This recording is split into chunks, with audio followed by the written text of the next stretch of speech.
Olá, eu sou o professor Edgar e nessa unidade nós vamos aprofundar um pouco o conceito de antropologia e cultura, subjetividades.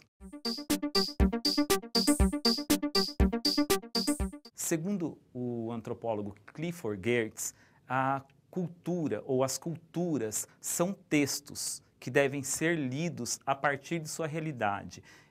E outro ponto importante que ele coloca é que essa cultura, para você entrar nessa cultura, você deve ler essa cultura sobre o ombro daqueles sujeitos, ou seja, você deve se dispor de todos os seus preconceitos para ver através do olho do outro, para tentar entrar no máximo ao que ele entende como cultura. A cultura tem percepções das diferenças. A preocupação constante na filosofia e nas ciências humanas é entender como os homens vivem suas vidas em suas sociedades. Essa sempre foi uma preocupação constante. Como nós já vimos em outra unidade, essa preocupação vem desde a antiguidade, com Heródoto, passa para a Idade Média, com Agostinho, na Idade Moderna com Hegel, entre outros pensadores. Ou seja, a cultura sempre foi uma preocupação humana. E a antropologia, ela vai trabalhar com a questão do homem integral. Ela vai se preocupar com o homem em todas as esferas de sua vida e suas relações com o meio ambiente, com a sociedade, com as culturas. Cultura e civilização. Nós temos, fundamentalmente nessa unidade, três visões do que é cultura. E essas visões de cultura, elas formam a base dos estudos do que nós temos ainda hoje como estudos de cultura. Nós temos três visões a partir da escola francesa, alemã e inglesa. Na escola francesa, a civilização ela é avaliada e identificada como progresso. E ela também, o preconceito dela é a demonização dos não civilizados, os nativos. Ou seja, a civilização francesa, ela põe o progresso como meta de cultura. Então, aqueles que não têm o progresso ou não atingiram o progresso, eles são não civilizados. É um pouco um resquício da escola evolucionista, onde vem da selvageria à civilização. A escola alemã, a civilização prescinde de tempo e espaço determinados, alheia aos valores meramente utilitários, independeria de uma conduta adequada das pessoas. Então a civilização, ela está além da cultura, ela não é apreendida. A cultura, para o alemão, ela é delimitada temporal e espacialmente, implica uma progressão em direção à perfeição moral e espiritual. É diferente do que eles pensam como civilização, que é mais amplo, mais geral, nas sociedades, a cultura ela é específica de um povo. Isso acarretou o nacionalismo alemão e o que provocou, em muitas vezes, embates e conflitos, como, por exemplo, a Segunda Guerra Mundial.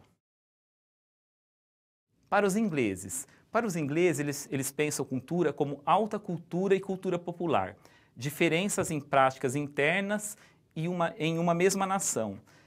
O que acontece aqui? Os ingleses, eles pensam a cultura dentro de uma sociedade como a cultura popular e a alta cultura.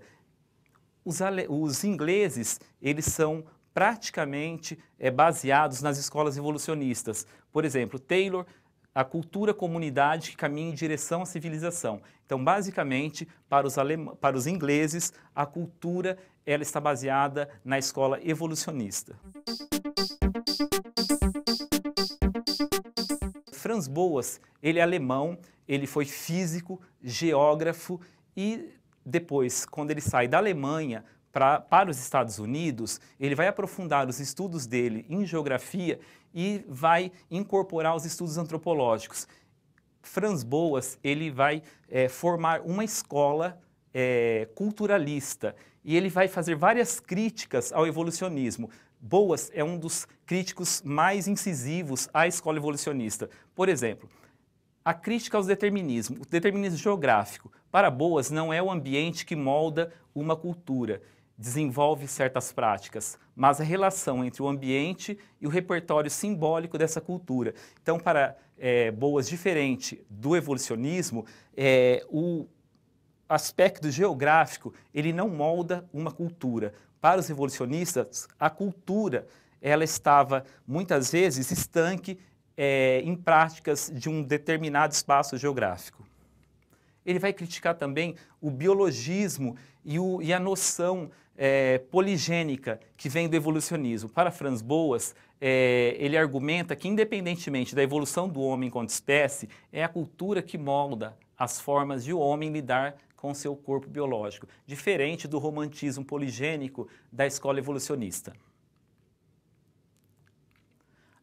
Crítica ao método evolucionista, do método comparativo, o difusionismo nesse caso. Segundo o autor, as sociedades só podem ser comparadas quando se entende as nuances de suas práticas e quando se compreende que ela tem uma temporalidade própria. O difusionismo pregava que existia uma raiz cultural e ela se difundiu por todo o globo, criando nuances diferentes em cada lugar e em estágios diferentes. Boa também vai fazer a crítica a essa escola difusionista.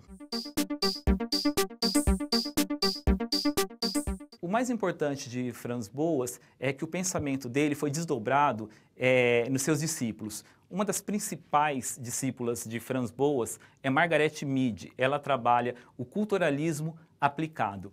Margaret Mead, ela estudou, entre outros livros importantes que essa americana produziu, ela estuda a adolescência em Samoa. Ela vai trabalhar a sexualidade menos reprimida e menos embaraços para tratar das práticas sexuais e, portanto, menos pressão na passagem da infância para a adolescência. Ela faz esse estudo em Samoa, ela diz que essa prática cultural samoana, ela não vai ter tantas repressões quanto na sociedade americana. Por quê? Porque a prática cultural, a infância, ela não é objeto de disputas políticas.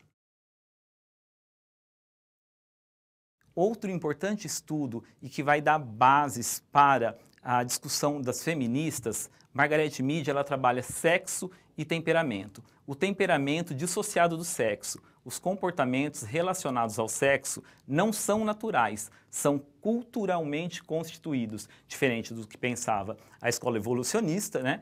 A Margaret Mead, ela vai falar, o sexo, a função do sexo biológico, homem e mulher, ele não está determinado pelo biologismo. Ela vai ser uma prática social. E para isso, ela estuda 3 comunidades na Ásia, onde ela estuda o homem e a mulher. Em uma sociedade onde a mulher, o matriarcado, ele vai prevalecer sobre o patriarcado ocidental, o que acontece aqui é que é natural, vamos dizer assim, entre aspas, para o homem dessa sociedade, cuidar das práticas caseiras enquanto a mulher vai trabalhar fora.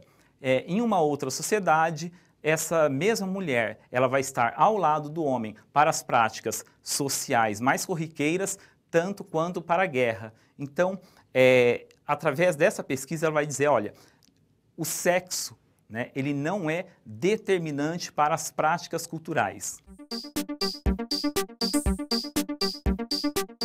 Uma outra questão nos estudos culturais, que é uma questão bastante complexa, porque o tratamento da cultura, até hoje, é bastante complexo e controverso, uma questão dos maus usos do conceito de cultura. Por exemplo, é importante estudar a cultura, você, nos dias de hoje, cada vez mais nós estamos em relação com o outro, com as diferenças, e os estudos culturais, eles nos permitem a, pelo menos, enxergar o outro e tentar entender, a respeitar a cultura do outro.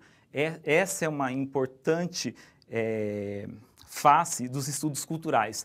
Agora, nem sempre foi assim. Por exemplo, no apartheid, a cultura foi utilizada para submissão daquele povo em contato com o europeu colonizador. Alguns estudiosos da África do Sul, eles diziam que preservação da cultura como justificativa para a exclusão. O contato dos sul-africanos originários daquele local, os negros, em contato com o europeu, esse colonialismo, ele submeteu esse povo a várias práticas desumanas. E isso foi, basicamente, ele foi forjado nas academias por estudiosos sul-africanos, onde dizia que a cultura do negro africano, ela era frágil e deveria ser preservada.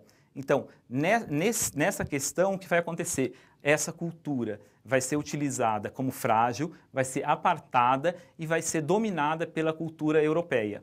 Esta é a unidade de hoje. Muito obrigado e até a próxima.